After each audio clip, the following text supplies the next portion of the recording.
if you are actually looking to do a side gig, the most important thing is actually about integrity. All right, hi there. My name is Jason Campbell, and what I'm looking to do here is really bring to you some new project that I've been working on. And it's really about these things that we do in the workplace that make us extraordinary and the kind of skills that can really make you level up within your career. I've been applying a lot of these ideas in the last 10 years in the workplace. I've had a chance to interview amazing people that speak about topics around leadership, communication, and really what does it take to be a high performer. And what I want to bring to you in my little thing here is every single thing you might be asking yourself on what you can do in the workplace to be better. I want to bring you those answers, pulling from all these resources and the things I've tested on for myself. And so this thing is actually a little side gig. And that's why the first topic I want to cover is, should you have a side gig in the workplace? And if you're not sure what a side gig is, it's really if you have a full-time employment and you're looking to make some additional revenue, that's usually the first place you start. You're thinking, wow, how can I make extra money?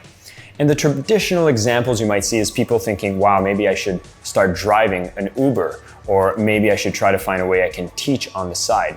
And a lot of them, if you're starting with the idea of making just a bit of extra money, you start having a question of ethics. Is it allowed? I mean, I'd be curious to know. What I want to do here is kind of put up a little poll to see that in your workplace, do they allow you to have a secondary job? Does it take away your focus from your main job if you're doing a side hustle at the same time? These are questions that might not necessarily be clear, and there's not a written handbook for every single company out there, but I'd be curious to know for you, is it clear? Do you know if you can get a secondary job? Let me know so you can see yourself and other people that have a 9-to-5 type of job, if they actually can have a side gig as well. I'm very lucky here at Mindvalley because it's actually encouraged. And the reason it's encouraged is not necessarily just because you can make more income. There's so many other benefits that come from having a side gig. And I want to give you some of these bigger things.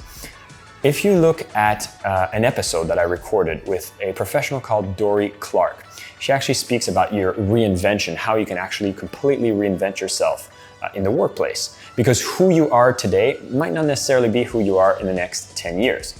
Jobs are changing really fast, and the skills you need can actually evolve quite fast. Hearing a bit of a doorbell, but ignore that. What you want to know is that if you're in the workplace and you're doing a current job today, it's not necessarily going to be the same thing you want to do in the future. You want to refine your skills. So if you actually start taking side gigs, I would encourage you to not just look at the income that it can produce for you, but I would look at what is the expertise it can develop for you. Because if you actually focus on finding gigs on the side that develop your expertise, then you actually become more valuable in the workplace. For example, I'm doing this YouTube thing because I know it gets me better in front of the camera. It actually allows me to connect with more people, to get to know my audience, to get to know what you're looking at when you're thinking about workplace productivity skills, which is all about what I teach. And so even when I do this, I'm actually nurturing my existing skill in the workplace. So if you're looking for a side gig, maybe you want to become a bit more of an influencer on social media channels. I'll give you a great example that was inspired from my conversation with Dory. LinkedIn right now is blowing up. And if you go on LinkedIn, you can actually see if you can actually contribute some of the expertise you have in regular posts. You can write articles, you can go read articles and connect with the people that are actually writing those. It allows you to process what you know. It allows you to expand in that expertise. And you might even find some people that are looking for consultation for the exact kind of work that you currently do. Should you take that job? I would highly encourage it. Every single time I've taken on a side gig, I've been able to learn so much from doing that and bring it back into the workplace. I'll give you another example. There's this company that actually does certifications for making workplaces more democratic. And they were looking to learn more about sales. Well, in my case, I'm an expert when it comes to sales processes, as well as understanding how to sell with love. So I took them on as a consulting client. Now, taking on consulting clients while I have a full-time employee at Mindvalley, it could be a conflict of interest. Or is it? See, because I consult them, I'm seeing the pain points that they have as a business for learning this particular skill set.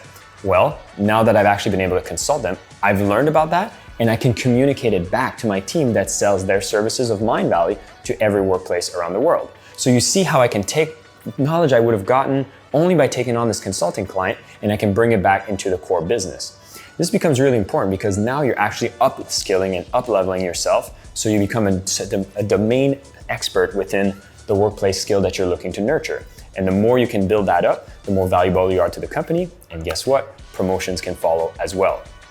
Now, I want to touch more about this LinkedIn space, because once you're into LinkedIn and you have that skill, you're communicating about it, what else happens? Well, you start actually making connections with other people within your industry. This is really important if you're taking on a side gig. Who are the kinds of people you're going to work with? Either they're going to be clients that you can particularly learn from, or they're colleagues or other people, experts within this field, that when you start connecting with them, you actually get to exchange skill sets. You can ask them about the challenges you're facing to see if they've faced the similar challenges. Fact is, they probably have. And when you do that, you actually get a chance to learn from them, connect with them, and build your network. Now, if you're within a company that's looking to grow, imagine now that you have a network of people with a similar skill set than you, that if they're looking to hire additional people, you now know the people that they could hire or the consultants that they could hire. Fact is, you've now become so much more valuable in the workplace simply because you went out and you started making relevant connections. And here's the other fact about getting a side gig that you should really consider. See, in the world that's changing so fast today, the world of having this one career for the rest of your life is more than likely not going to be the case. You hear these companies that are maybe going through some massive layoffs. You have these old companies that are going bankrupt, and everybody has to go out there and find a new job. So you really want to actually protect yourself as well. If you're just in your current employment, your current job, and you're not really exploring yourself to level the skills and connect, you're really making yourself a bit more vulnerable. And I once actually had issues with doing a side gig because I felt like I was being disloyal to the company, my main employer. But here's what happens if you are totally kind of identity binded to the current job you have, is like I said, it's not permanent. And what I started doing when I was really just doing the work because I really wanted to be dedicated to an employer, I was very dependent on it, is I was actually serving not from a place of love, but from a place of fear. I was actually in a scarcity mindset. I was actually saying oh my God, I need to work hard because I don't want to lose what I have. But there's something interesting that happens when you actually have options, is you get to show up in the workplace because you choose to, not because you have to. And so even as you get a side hustle, you're going to notice that you feel more confident. You realize that you do have options. And when you go back in the workplace, you can go with a kind of energy that says, I choose this. I choose to do it excellently. And that's why you stay there. And that is what the employer wants from you. They want someone that is engaged in the workplace. And when you have the options, you have the expertise, you're continuously developing yourself, and you have a side gig, you're not coming as a needy employee, you're coming as an abundant employee. So the employer wins, you win, and society as a whole wins because you're more productive. One last note about this. If you are actually looking to do a side gig, the most important thing is actually about integrity. I don't know if in your company there's a clear policy that says you can or cannot. In Mindvalley, like I said, we absolutely can. It's actually even encouraged. I remember coming in a conversation with my boss and I said, listen, I'm actually not at the income level that I'm looking to have. I actually want to make, and I stated my expectations of income. And I explained as well that, hey, I'm very understanding that we have benchmarks and we have to make sure that everybody is paid within whatever framework that exists within the company.